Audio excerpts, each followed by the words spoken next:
Mesdames et messieurs les journalistes, comme vous le savez, l'opposition ivoirienne, que sont le PDCI-RDA et ses partenaires de la plateforme de la CDRP et le Front populaire ivoirien et la plateforme EDS, ont décidé de se retrouver pour défendre ensemble leur position en ce qui concerne les grands sujets qui engagent la vie de la nation.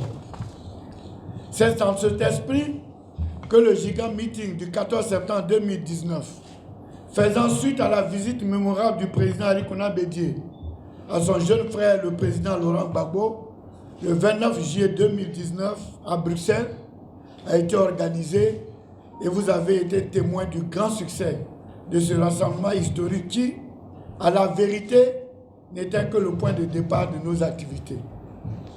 Au cours de cette grande rencontre, les questions relatives, entre autres, à la réconciliation nationale, à la libération des prisonniers politiques et au retour des exilés avaient été évoquées.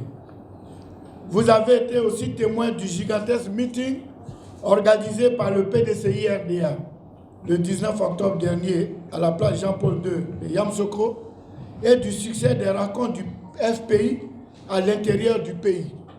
Ces grandes activités ont permis aux observateurs de la vie politique d'avoir une idée nette et claire du poids réel de l'opposition politique en Côte d'Ivoire.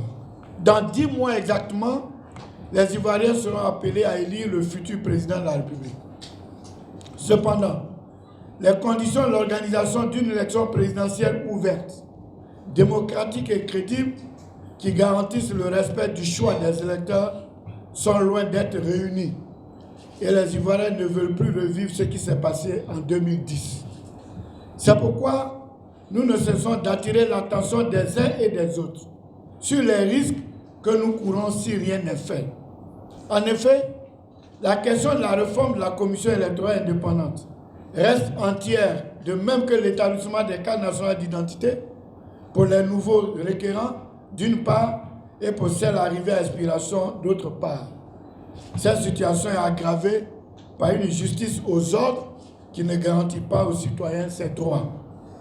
Aussi avons-nous décidé d'organiser un deuxième grand rassemblement de protestation et de dénonciation de l'immobilisme du gouvernement sur toutes les questions qui menacent la paix et la cohésion sociale de notre pays. Les thèmes relatifs à la CEI, à la gratuité des cartes nationales d'identité, à la prorogation du délai de validité des anciennes cartes d'identité arrivées à expiration en juin 2019 et au retour au pays du président Laurent Gbagbo et du président du COJEP Charles Blé Goudé pour donner la chance à la réconciliation nationale, défi majeur pour notre pays, la Côte d'Ivoire. Tout en nous prêtant aux questions que vous voudrez bien nous poser, nous vous remercions pour votre aimable attention. L'arrivée de Macron n'a rien à voir avec la programmation de nos activités. Quand on partait du parc des sports, on a dit qu'on allait faire d'autres meetings. Il y a eu le meeting du PDCI, il y a la tournée du FPI. Donc maintenant, on fait un autre meeting encore. Et à la fin du meeting de Figaro, on va annoncer encore où on va faire le prochain meeting. Maintenant, vous dites, il y a plusieurs moyens démocratiques. Vous dites, les gens disent que c'est les masses qui payent. Mais nous, on a le meeting, on a la panoplie des actions démocratiques. Et comme on est indépendant, souverain, on choisit ce qu'on veut. Ce n'est pas les gens qui nous disent ce qu'on doit faire. Peut-être que le jour des marches va arriver, mais pour l'instant, nous sommes au meeting. Et on sait pourquoi on fait les meetings. Nous avons des messages à faire passer. La CEI actuelle, nous on veut une CEI consensuelle. Donc les gens disent on fait la CEI. Bon, la CEI peut fonctionner, peut exister. Mais nous, on n'y est pas, elle n'est pas consensuelle. D'abord, la commission centrale, ils ont mis 3 oppositions, 3 RAIDP, plus ils ont rempli d'autres personnes, plus la société civile. Mais nous, on a refusé d'occuper nos positions. Que ce soit EDF, EDS et PDC, CDRP, nous avons refusé. Bon, comme c'est une commission centrale, Bref, ils ont trouvé les autres partis qui ont donné des personnes. On avance. Parce que quand vous êtes mandaté par un parti politique, il y a une lettre consigne. C'est moi qui signe. Pour ceux qui sont du PDCI, c'est moi, le président m'a donné l'autorisation de signer. C'est moi qui dis on envoie telle personne à la CI. Donc, tant qu'il n'y a pas un papier en tête PDCI, et puis la signature de Djikaoué, si vous êtes dedans, vous n'êtes pas envoyé par le PDCI. Ça, je voulais le préciser pour que vous sachiez. C'est la même chose pour le FPI. Maintenant, on va aller aux commissions locales. C'est là que tout se passe. Aux commissions locales, il y a le préfet ou sous-préfet, il y a 3 RHDP, il y a 3 oppositions. RDR, IDPCI, qui sont partout, ils sont déjà dans RHDP. Si tu enlèves FPI de Gbagbo, que tu enlèves PDCI de Bédié, qui fait le tour de la Côte d'Ivoire? Donc, s'ils font des commissions locales, c'est du faux. Ça veut dire qu'ils vont prendre des gens de RHDP pour les faire passer pour l'opposition, et puis ils vont dire, ah, voici commission locale des gagnants. Donc, le jour où vous allez assister à une telle réunion, demandez les documents qui ont mandaté ces gens-là. Vous allez voir qu'il n'y a pas de signature de PDCI, il n'y a pas de signature de DSI, de FPI, de Laurent Gbagbo. Bon, Afi va se débrouiller un peu. Comme lui, il est dedans, il va remplir quelques cases, mais ça m'étonnerait qu'il remplisse toutes les cases. Donc, ça veut dire qu'au niveau local, ce n'est pas la Gouariette qui va remplir, elle est déjà RHDP. Hein? C'est une opposante RHDP, elle est hybride. Voilà. Donc ce n'est pas elle qui va remplir. Je ne sais même pas qui peut remplir. Parce que ce n'est pas une mince affaire. Hein? Au fin fond de choses, Ouangolo là-bas, il y a CEI hein, local. Il faut remplir. Mais il ne peut pas remplir. Voilà. Donc ça veut dire quoi? Ça veut dire que la CEI va fonctionner avec des CEI locales forces. Si c'est ce que les Ivoiriens veulent, c'est ce que vous allez avoir. Donc, la loi là-même n'est même pas applicable. Et vous voyez, ce qui est encore une anomalie dedans, c'est que la société civile est au niveau central. Et on demande aux structures qui ont proposé quelqu'un, des représentants au niveau central, de proposer leurs représentants au niveau local. Mais la société civile n'est pas au niveau local. Donc la société civile même n'est pas représentée au niveau local. Dans la CI locale, il y a le préfet ou sous-préfet, il y a les 3 du RHDP et les 3 de l'opposition. Donc ça veut dire que la société civile rentre dans un circuit, dans une CI centrale, sans avoir de représentants au niveau local. Or, c'est dans la CI locale que se passe l'élection. C'est là-bas qu'on choisit les représentants du bureau de vote, c'est là-bas qu'on collige, on agrège les résultats.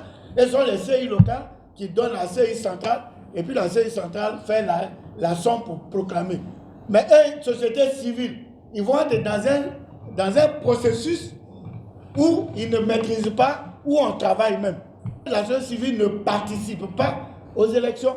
Donc là encore, c'est une CI déséquilibrée. Donc nous, on veut une CI consensuelle, équilibrée, neutre, impartiale et indépendante. Vous avez dit qu'on a été débouté. On a posé une requête au Conseil constitutionnel. On a été débouté et l'exploit est signé par l'actuel président de la CI, qui était en ce moment le secrétaire général du Conseil constitutionnel. Donc il a jugé parti. Il nous déboute ici, et puis derrière la maison, il devient président de la CI. Voilà. Il y a ça. Donc, ayant vu ça, nous, on a posé plainte à Arusha. Je voudrais prendre un instant pour bien vous expliquer. Quand nos avocats sont partis à Arusha, ils ont posé la requête, et première victoire de l'opposition, la requête a été jugée recevable. Et ensuite, on a posé la requête au mois d'août. Or, la Cour africaine fait son calendrier dès le mois de janvier, avec toutes les affaires à juger. Et pour nous arrive le 8 août. Ils auraient pu dire, on attend 2020 pour vous programmer. Mais ils ont fait la place Et à la prochaine session qui arrivait, la session de novembre, ils ont inscrit notre dossier. Ça, c'est une victoire. Donc, c'est ça la victoire. Il fallait d'abord que ce soit. Donc, ça veut dire que le problème qui est posé est reconnu. Maintenant, c'est de savoir est-ce qu'on a raison ou on n'a pas raison. Mais comme on rentrait dans l'année électorale, pour aller vite, on a demandé à la Cour qui avait dit que la loi n'était pas bonne, et ce qui est fait encore plus mauvais que ce qu'ils avaient dit qui n'est pas bon, on leur demande de suspendre l'application de cette loi. Donc, il y a deux requêtes. La première, juger si la loi là est bonne. Et deuxièmement, comme la loi pose problème, qu'on n'est pas d'accord, suspendez la loi. Ils nous répondent quoi? Moi, je suis médecin, je ne suis pas juge, mais je vais simplifier pour les militants qui veulent. Ils disent oui, ce que vous avez dit là, on a compris. Mais, en ce qui concerne si la loi est bonne, n'est pas bonne là, nous, on va régler ça à notre prochaine réunion, on va vous répondre. C'est ce qu'ils ont dit, le fond. Maintenant, il dit pour la forme, c'est comme ça les juristes parlent, pour la forme, on dit, vous nous dites de suspendre une loi. Une loi d'un pays qui est promulguée, qui est mise en application, la CI même, on a nommé les représentants, et puis il n'y a pas de trouble en Côte d'Ivoire, sur quoi vous voulez qu'on se base pour suspendre la loi. Voilà ce qu'ils nous ont dit. Donc comme nous, on n'est pas sourds, on a entendu aussi. On leur dit merci pour ce qu'ils nous ont dit. Bon, maintenant le report du meeting, ce n'est pas lié à l'arrivée de Macron. Nous, et puis Guillaume Soro, aujourd'hui on a appris, ce n'est pas du tout lié, et puis il n'est pas encore arrivé. Mais ce que je voulais dire, le report, nous avons écrit pour faire un meeting, c'était le 14, après-demain, nous avons écrit en bonne et due forme, et j'ai reçu une lettre du maire qui me dit que la place Figaro étant occupée pour le 14 décembre, il m'informe que ce lieu est déjà réservé à une autre manifestation. Par conséquent, je ne peux répondre favorablement à votre requête. Voilà. Donc, on ne peut pas, parce que nous, on ne peut pas aller faire la force. Donc, nous, on dit bon. Donc, on s'est concerté rapidement. Le secrétaire général était à l'extérieur par l'intermédiaire de ses services. On s'est concerté. Et puis, on dit bon. Donc, la semaine qui vient, on va faire. Et quand on fait 14 plus 7, ça devient 21. Voilà. Donc, on dit on fait le 21. Pendant ce temps, on nous avait dit que Macron arrivait ici du 9 au 10 juin. Voilà. C'est ça la première information, elle dit qu'il arrive du 9 au 10 décembre. Non, décembre. Du 9 au 10 décembre, Macron était ici. Et nous, on a mis 14. Donc, ça veut dire que ça n'a rien à voir avec Macron. Donc, on a mis 21. Maintenant, quand j'ai reçu la lettre en même temps, j'ai appelé les services et puis Adou a donné son accord. Le même jour-là, j'ai demandé en même temps 21. Maintenant, 21 arrive, on nous fatigue. Donc, parce que je sais que vous allez me poser la question. Donc, voilà, on a eu la place. Donc, il fallait que j'aie ce papier avant que la conférence de presse ne commence. C'est pour ça qu'on commence maintenant. Donc, on a eu la place, on a eu Figaro, c'est pour nous, on a fait ce qu'on veut. Donc, le 21, le meeting aura bel et bien lieu à la place Figaro à Yopougon. La question de logo, ça c'est la justice. C'est bien engagé. Parce qu'en Côte d'Ivoire ici, ils disent que c'est une question frère. Donc ils ne peuvent pas juger. Ils sont incompétents. Donc eux ils disent ils ne sont pas compétents. Maintenant on cherchait comment faire. Et puis Dieu est dans les gens. Un matin, on dit il y a une réunion de RADP à Paris avec notre logo. Donc nous, on a saisi les avocats. On dit il y a quelqu'un qui va usurper notre logo, ce n'est pas pour lui. Donc allez-y faire constat d'huissier. Donc ils sont partis faire constat d'huissier et ils ont constaté qu'il y avait notre logo qui était dans leur logo. Si vous avez dû entendre parler de ça un peu. Maintenant quand le constat d'huissier a été fait, on a choisi, on est parti voir le juge et le juge a dit que c'est vrai et ils ont enrôlé l'affaire et ils ont écrit au RADP. Donc aujourd'hui, le tribunal de Paris a accepté de juger l'affaire. Ce qui est sûr, entre le RADP et nous, là, il y a jugement à Paris sur notre logo. Donc le dossier en cours, lui, il est FPI. Tu es dans un parti avec les gens. Tu quittes le parti.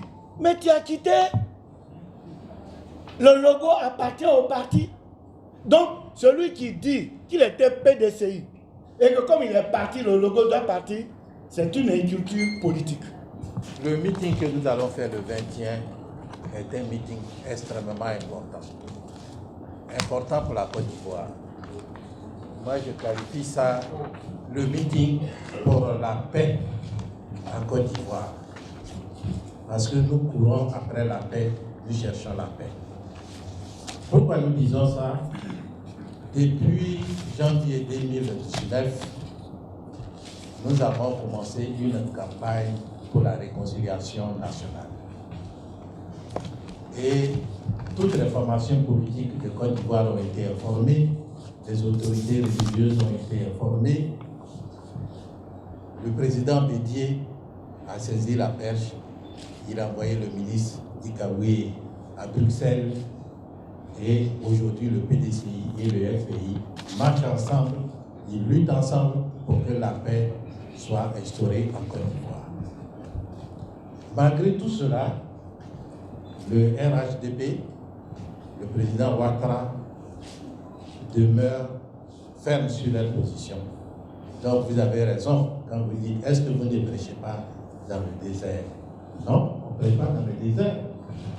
On dit ici que quand la marche n'est pas terminée, le balancement des bras ne s'arrête pas. Donc nous allons continuer. Et les meetings sont des formes démocratiques pour exiger des évolutions dans les pays.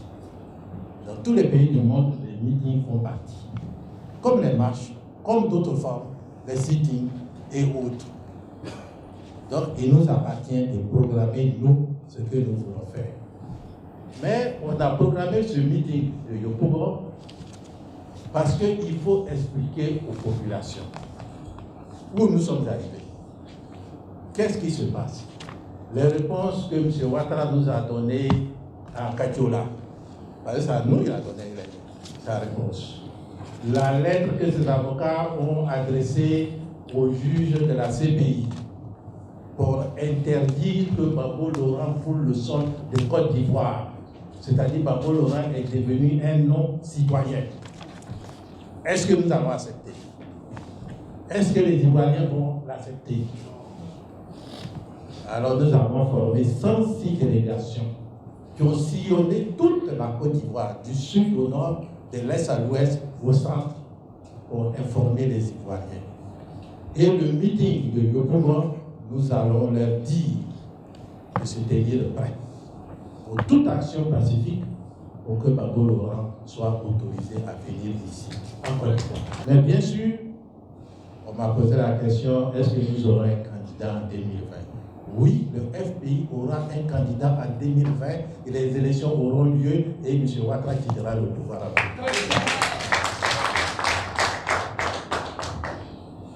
Nous nous mobilisons pour ça. C'est tout à fait normal. Il est au pouvoir, il ne veut pas que ça change. Il est arrivé au pouvoir dans les circonstances que vous connaissez. Il avait trouvé une constitution qui avait été adoptée par un référendum avec un code électoral. Il a balayé cette constitution, il en a fait une autre, une constitution dans une république démocratique où on nomme des sénateurs. Où on a vu ça? Nulle part. Il a fait sauter la limite d'âge. Aujourd'hui, où il sait qu'il a des difficultés, il veut réintroduire la limite d'âge. Donc vous voyez, je pense que les Ivoiriens, comme le disent certains, trop c'est trop. Trop c'est trop. Et c'est pourquoi nous faisons ce meeting. Nous faisons ce meeting. Nous allons enclencher une série d'actions pacifiques pour que la situation évolue en Côte d'Ivoire. Parce que nous sommes dans une zone dangereuse aujourd'hui. Très dangereuse. Pour l'Afrique de l'Ouest francophone, tous nos frères du Burkina, du Mali, du Niger, et je voudrais adresser vraiment notre compassion à nos frères du Niger qui viennent de perdre 71 militaires Parce que n'oubliez pas, le président Youssouf du Niger est un des rares présidents à avoir apporté son soutien au président Gbagbo, qui a saisi le président Ouattara pour lui demander de discuter avec les partisans de Gbagbo en Côte d'Ivoire. Ça, nous devrons le savoir. Tous ces pays-là, aujourd'hui, sont en difficulté. Mais quand ils sont en difficulté, c'est-à-dire que nous sommes en difficulté. On le dit en Afrique, quand la maison de ton voisin brûle, tu ne dis pas qu'il n'y a rien chez toi.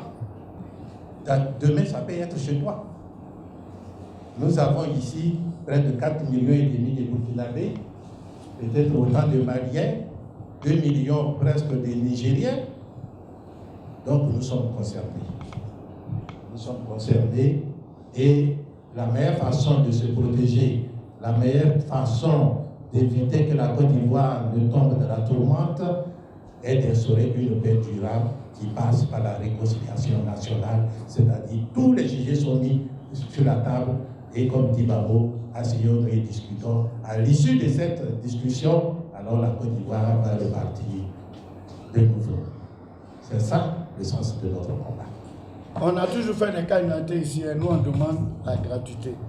On va au meeting, ça dépend. Est-ce que les Ivoiriens sont d'accord avec ce qu'on fait? C'est ça le problème. Nous on appelle les militants des Ivoiriens. Mais aujourd'hui, je vais vous donner le coût de la carte d'identité.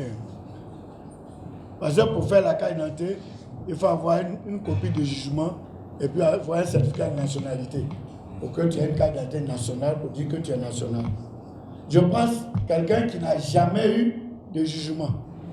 Donc il n'a pas d'extrait de naissance, il est né quelque part, en tout cas, ils sont pleins. Cette personne, pour avoir ton jugement, ça fait 17 000 francs CFA. Je suis député, je sais de quoi je parle. Il y a des choses à faire, ça fait 17 000. Maintenant, il te faut le certificat de nationalité 5 000. Ça fait 22 000. Maintenant, la carte d'identité elle-même, 5 000. Ça fait 27 000. Les 3 photos, 1000 francs. 28 000. Et dans les 28 000, je n'ai pas encore mis le transport. Le repas, c'est qui va manger. Voilà, le transport. Parce que quand tu as demandé ton jugement, là, tu vas avec 2 témoins. Comme ils sont tes témoins, là, tu as payé leur transport, puis tu payes ton transport. Et puis vous revenez. Et puis le sous-préfet prend son temps, on vous appelle. Vous partez prendre. Lui, toi, tu payes le transport, aller-retour. Et puis maintenant, pour avoir certificat de nationalité, il faut aller chez le juge. Tu vas prendre le certificat d'identité d'un de tes parents. Mais si tu as malchance que tes parents n'ont jamais eu une carte d'identité, toi, tu ne peux pas avoir certificat de nationalité. Donc, c'est un dossier complexe. Nous qui sommes des enfants de paysans, là, on connaît ça. C'est un dossier complexe. C'est la raison pour laquelle on a dit qu'il faut rendre gratuit.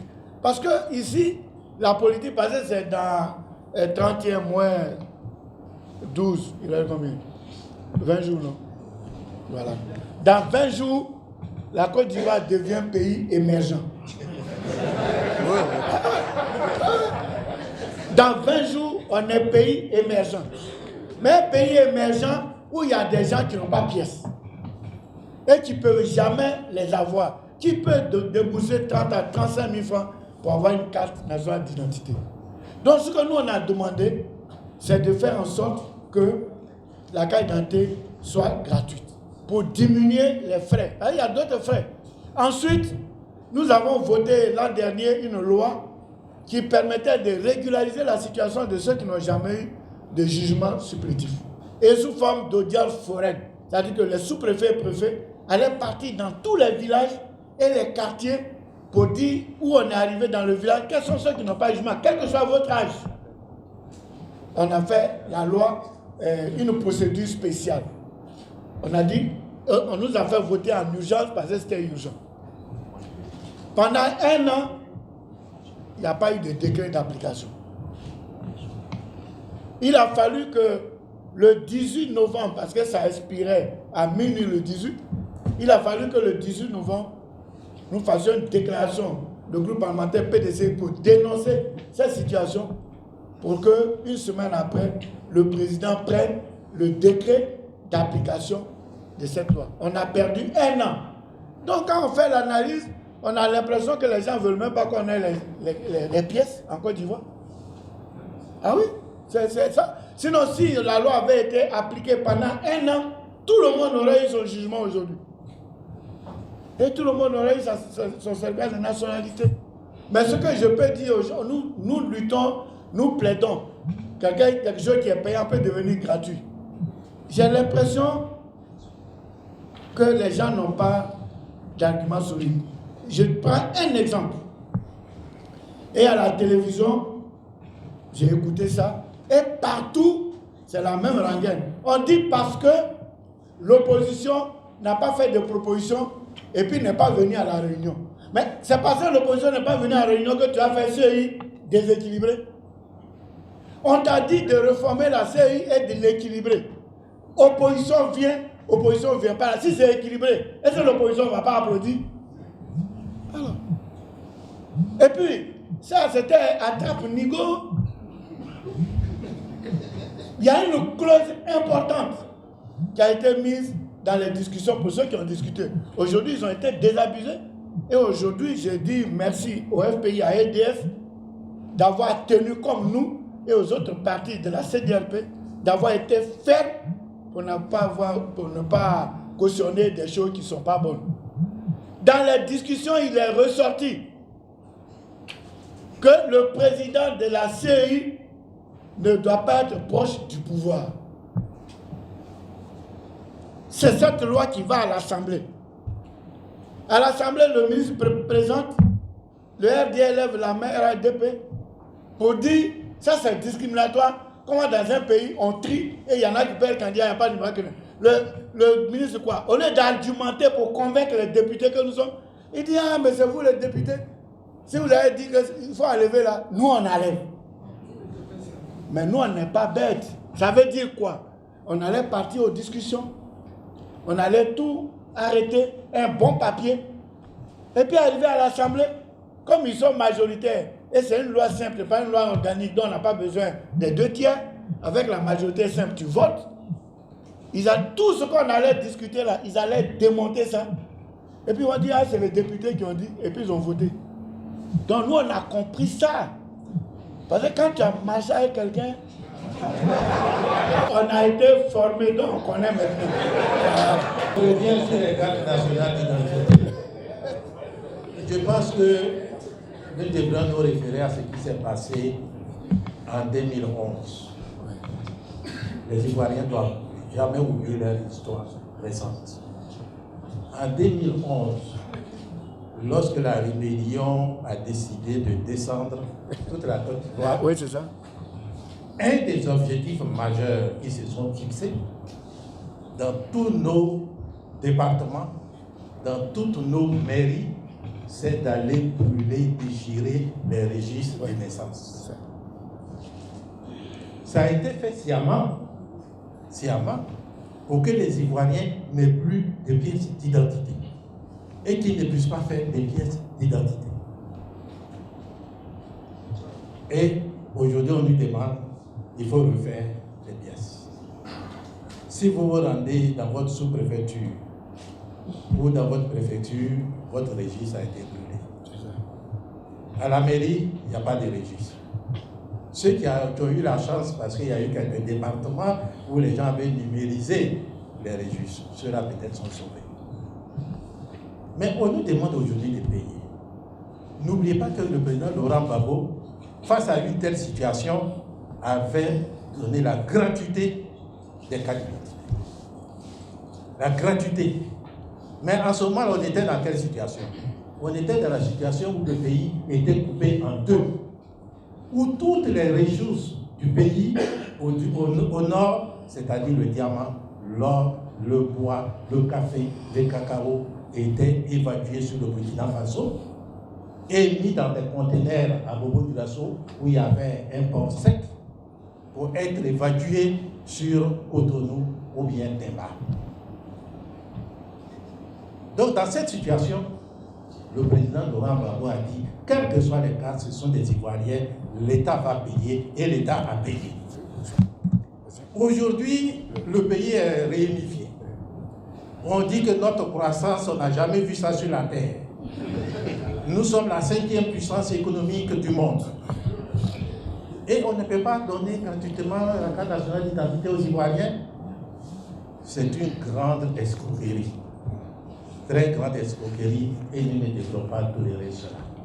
Est-ce que je voudrais vous ajouter? Ouattara dit qu'il veut être candidat. Le jour où il pose sa candidature, vous venez me voir.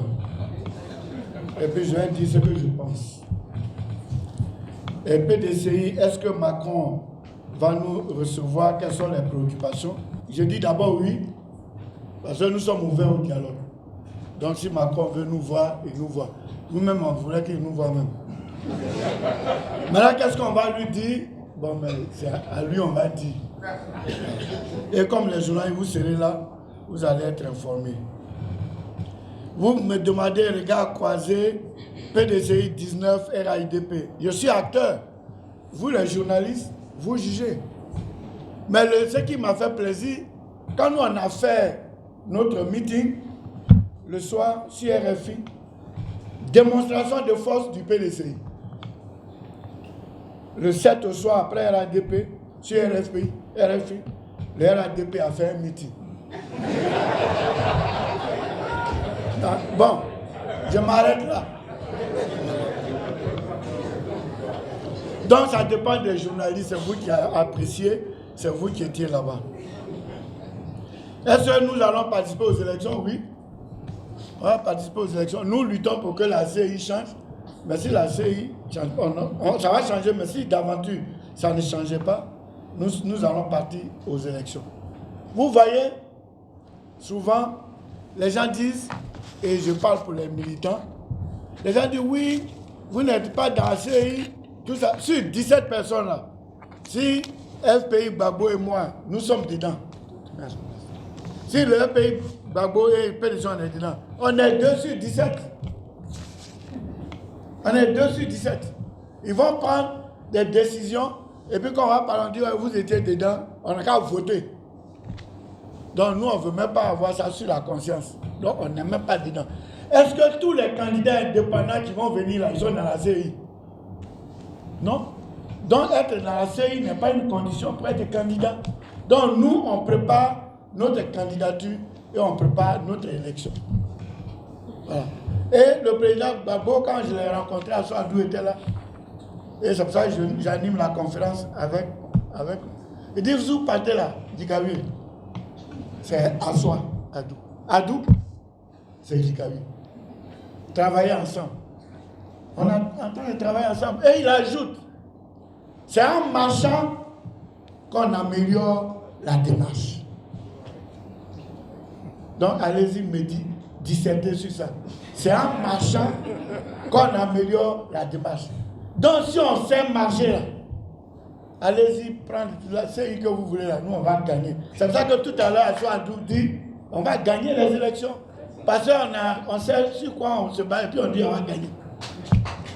Un pays va avoir candidat, PDCI va avoir candidat, EDS va avoir candidat, CDRP va avoir candidat. Ça veut dire que nous sommes prêts pour aller aux élections. Donc nous préparons les élections. Donc chacun a son programme. Il y a des gens qui ont mis leur programme sur maîtrise de la CI. Nous on a mis notre programme sur maîtrise de l'électorat. Et puis on va avancer. Mais moi je dis comme ça, hein.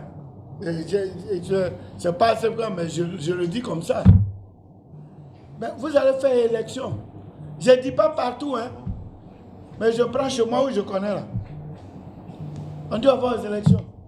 Et puis on dit FPI et PDCI là sont ensemble, à Gagnois. Je n'ai pas encore une ville ivoirienne où il est né qui va aller inverser le résultat là à Gagnois là-bas. Je regarde quoi tu vois, je ne l'ai pas encore vu. Parce que tu n'as même pas fini de parler, tu as disparu. Donc, c'est d'accord, mais mobilisation du terrain d'abord. Mobilisation du terrain d'abord. Donc, je n'en dis pas plus. Mais nous sommes ensemble, on va améliorer la démarche. Bon, effacer les traces. Bon, et accident d'hélico, vraiment, on regrette. C'est nos deniers publics qui ont payé les hélicos. Donc, c'est nous qui avons perdu. S'il veut acheter d'autres encore, il va prendre un pot alors qu'il y a la paupérisation. Donc, c'est une perte. Maintenant, comme je ne suis pas superstitieux, et ce que les superstitieux ont dit là, je ne suis pas dedans. Maintenant, la CEI, je vais m'arrêter un instant pour vous expliquer.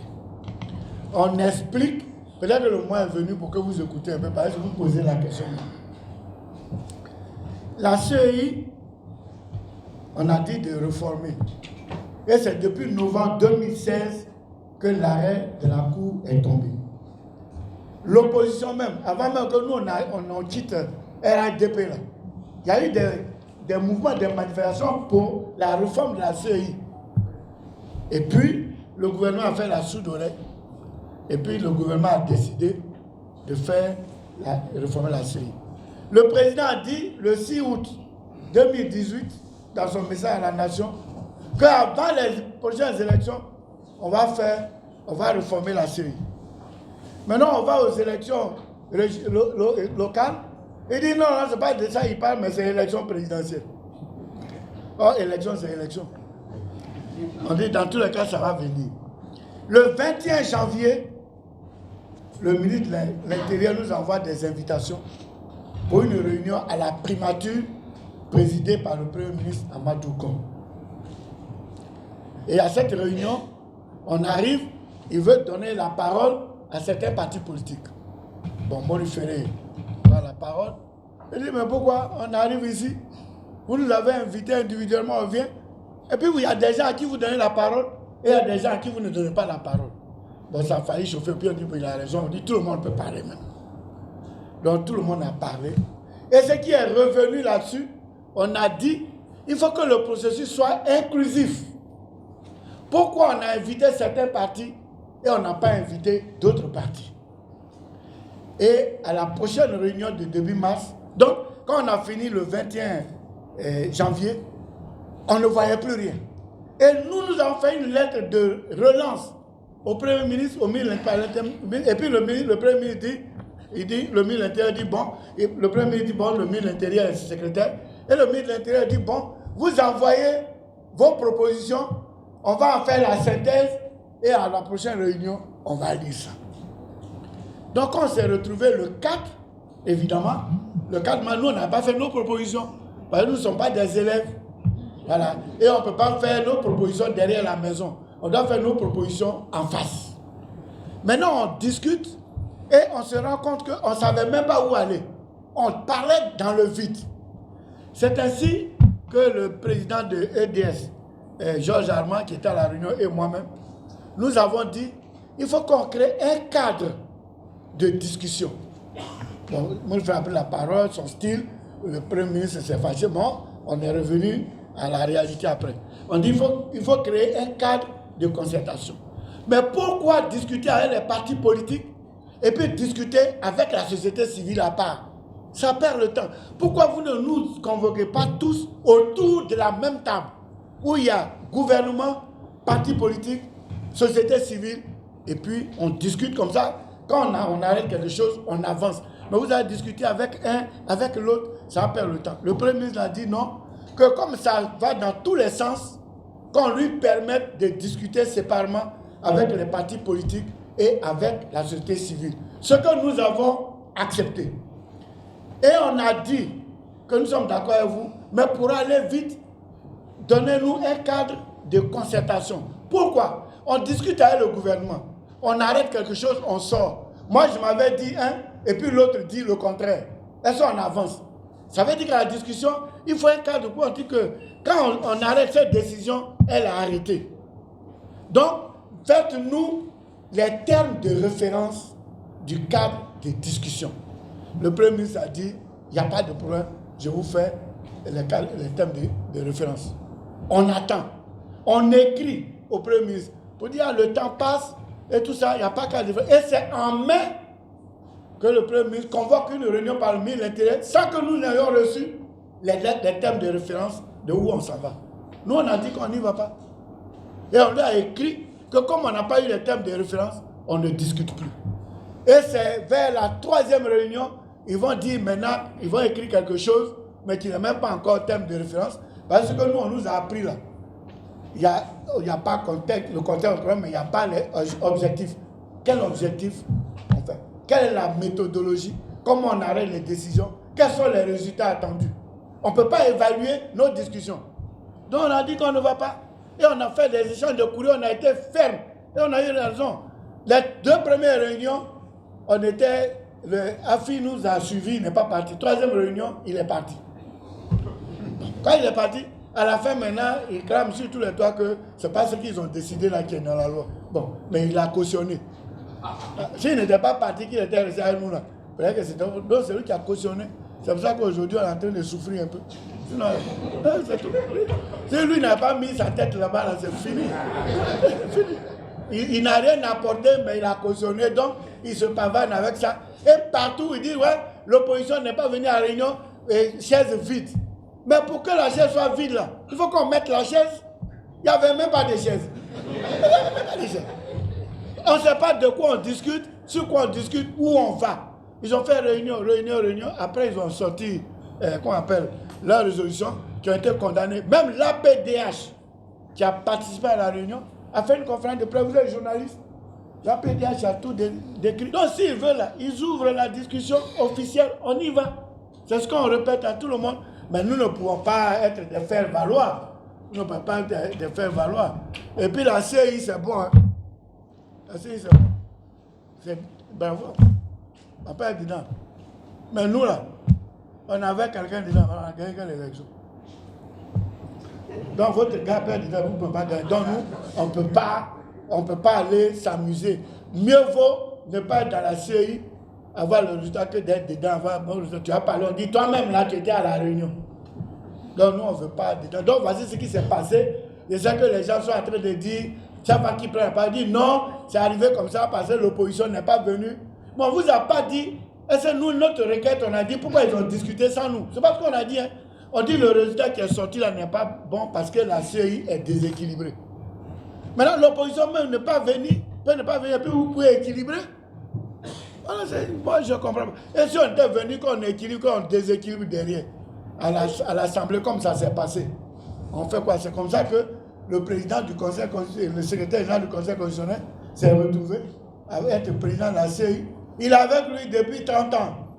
C'est son petit. Parce que nous, on a été ministre, hein. Ce n'est pas n'importe qui devient chef de cabinet. Il y a directeur de cabinet. Chef de cabinet, là, ce n'est pas n'importe qui on nomme chef de cabinet. Comme vous qui n'êtes pas encore devenu ministre, c'est à vous que j'apprends ça. Sinon, nous qui avons été ministres, n'importe qui ne devient pas chef de cabinet. Donc, chef de cabinet de quelqu'un, depuis, et puis secrétaire partout, il part dans les institutions, il est secrétaire. Lui, il est président de la CI. Donc, il va proclamer les résultats provisoires et le président du Conseil constitutionnel va donner les résultats définitifs. C'est blanc bonnet et bonnet blanc. Donc, voilà encore. Donc, moi, quand je vois les ambassadeurs, je ne sais pas que je critique, mais vraiment, ça, c'est le bon sens, quoi. Le bon sens.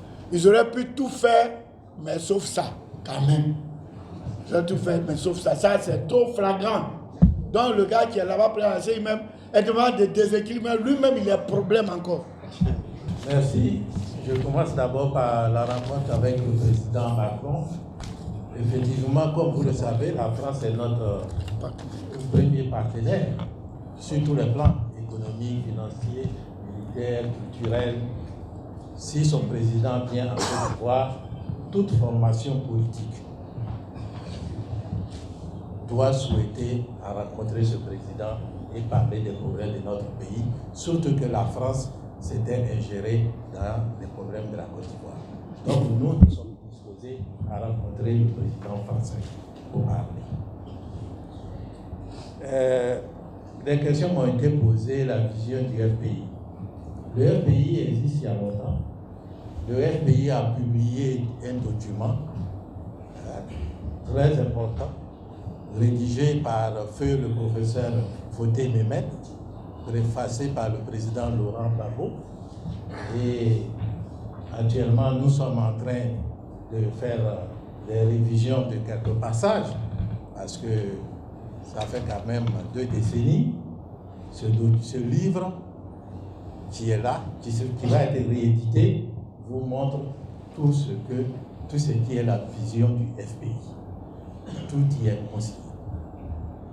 C'est ce qu'on appelle le projet de société. Qu'est-ce que le FPI veut pour la Côte d'Ivoire? Au meeting du 21, je donnerai quelques éléments pour vous informer. Maintenant, les images qui circulent sur la toile. Moi, je ne suis pas un spécialiste d'images, mais vous savez très bien qu'on peut faire des montages. On peut faire des montages. C'est pourquoi on forme des gens pour analyser les photos, pour analyser ce qu'on publie. Moi, que vous voyez, je n'ai pas de cheveux, mais on peut me mettre sur la toile avec beaucoup de cheveux. Avec beaucoup de cheveux. Donc, je l'ai dit à l'aéroport lorsque les gens m'ont interrogé sur ces questions-là, la déclaration de Mme Gbagbo et autres, j'ai dit, intéressons-nous au vrai problème de la Côte d'Ivoire. Tout à l'heure, le ministre l'a annoncé, notre pays est sinistré. Peut-être que nous ne mesurons pas bien l'ampleur. La Côte d'Ivoire, c'est comme si on était un être humain qui est malade et qui est dans le coma. Qui est dans le coma. Nous sommes surendettés.